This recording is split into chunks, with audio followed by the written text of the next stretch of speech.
Hello guys, স্বাগতম আপনাদের আমাদের এইচডি স্ক্র্যাপ চ্যানেলে। অ্যাকশনে ভরপুর অ্যাকশন থ্রিলার এবং ক্রাইম থ্রিলার মুভি তো আমরা ছোট থেকেই দেখে আসছি, কিন্তু এই অ্যাকশনকে মার্শাল আর্ট ফর্মে দেখা একটি আলাদাই এক্সপিরিয়েন্স করাই।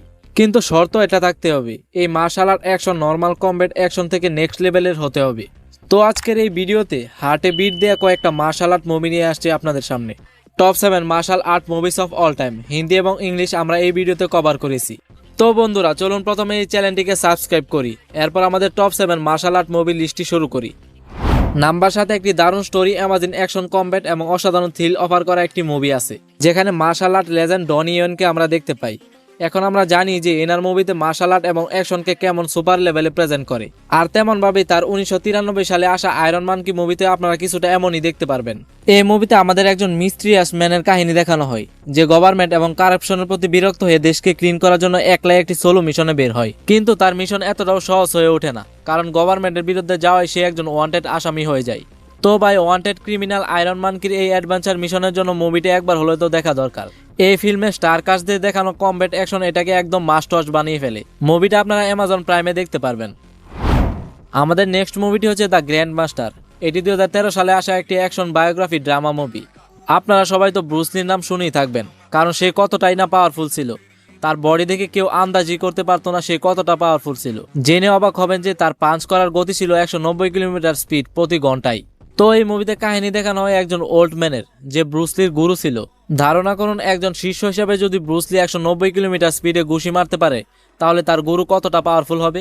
মুভিতে গুরু কিভাবে ব্রুস লিকে সবকিছু শিখায়, কিভাবে ট্রেন করে, এগুলো আপনারা দেখতে পারবেন। এছাড়াও নিজের জীবনে সে কি করে এবং সে কতটা পাওয়ারফুল সেটা এই মুভিতে আপনারা জানতে পারবেন। মুভিটি হিন্দি ডাবিং সহ নেটফ্লিক্সে অ্যাভেলেবল আছে। নাম্বার 5 মুভিটিতে মার্শাল আর্টের ভালো একটি কম্বিনেশন আছে। সেখানে আমরা দেখতে পাই একজন ইয়াং বয় তার দায়িত্ব পূরণের জন্য কি পর্যন্ত যেতে পারে।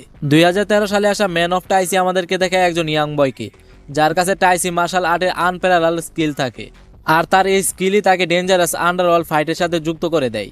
তো বন্ধুরা, মুভিটির স্টোরি কমন এবং এটি এমনিতে অ্যাভারেজই, কিন্তু এটার ইমোশন এবং ফাইটিং সিন আপনাকে একদমই বোর হতে দেবে না।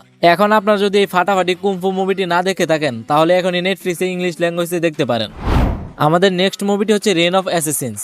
এই মুভিটি এসেছিল 2010 সালে এবং একটি অ্যাকশন অ্যাডভেঞ্চার মুভি। এই মুভিতে কাহিনী দেখানো হয় একজন মহিলার, যে একজন অ্যাসিসেন্স হয়ে থাকে, আর সে চেষ্টা করে তার পাস্ট লাইফকে বলে নতুন জীবন শুরু করতে। কিন্তু যে লোকগুলা তাকে মারতে চায় তারা তো তার পিছন ছাড়বে না, তাকে খুঁজে বের করবেই। এরপর সে ডিসাইড করে সে তার ফেস সার্জারি করে পাল্টিয়ে ফেলবে। সে তার ফেস পাল্টিয়ে ফেলার পরও শত্রুরা সেটা জেনে যায় এবং তার ফ্যামিলিকে শেষ করে দিতে চায়। এখন এই অবস্থায় সে কিভাবে নিজেকে এবং তার ফ্যামিলিকে রক্ষা করে, সেগুলো আপনারা মুভিতে দেখতে পারবেন। নাম্বার 3 মুভিটি আমাদেরকে দেখায় কিভাবে একটি ট্র্যাজিক ইনসিডেন্ট মানুষের জীবনে আসা পেন এবং ইমোশনের ডেফিনেশনকে একদম চেঞ্জ করে দেয়। একটি রিভেঞ্জ টাইপ স্টোরি আমাদের সামনে রেখে 2014 সালে আসা movie rice of the legend.